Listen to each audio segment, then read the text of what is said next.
এখন ব্যাপারটা হচ্ছে কি বলুন তো, যে কে কার মনে কি রয়েছে সেটা যদি জানতে পারা যায় আগে থেকে, তাহলে তো এত সমস্যার তৈরি হয় না, উদ্রেকই হয় না। কিন্তু কার মনে যে ধর্ষণের মতো হীন মানসিকতার পরিচয় থাকবে সেটা জানতে পারাটা কিন্তু খুব খুব খুব ডিফিকাল্ট বিষয়। একটা কথা আমি তোমাকে সত্যি বলছি, মানে এটা খুব অপ্রাসঙ্গিক হয়ে যাবে, তাও বলছি। হয়তো অনেকে বলতে পারে যে আজকে কেন এরা এত বেশি বুক ফুলিয়ে কথা বলছে, বা এরা এত কেন ভোকাল হচ্ছে। ভোকাল আমরা আগেও ছিলাম, স্বপ্নদ্বীপের সময় থেকে, আরজি করের সময় এবং সাউথ ক্যালকাটা ল কলেজের সময়। ভোকাল আমরা প্রত্যেক ক্ষেত্রে ছিলাম, এটা নিশ্চয়ই সবাই জানে। আমাদের এখান থেকে কিছু পাওয়ার নেই, বরং দেওয়ার আছে।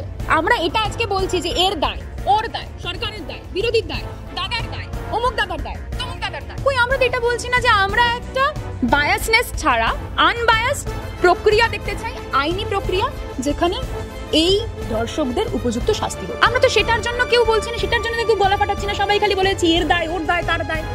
এই বিষয় নিয়ে আমার প্রচন্ড বিরোধিতা রয়েছে, আপত্তি রয়েছে, যে আমরা এই মুহূর্তে দাঁড়িয়ে আমাদের নিজেদের দায়টাকে ঝাড়ার প্রচন্ড রকম সুযোগ সুবিধায় রয়েছি। বাংলা হান্টের আরো খবর দেখতে নজর রাখুন। বাংলা খবর মানেই বাংলা হান্ট।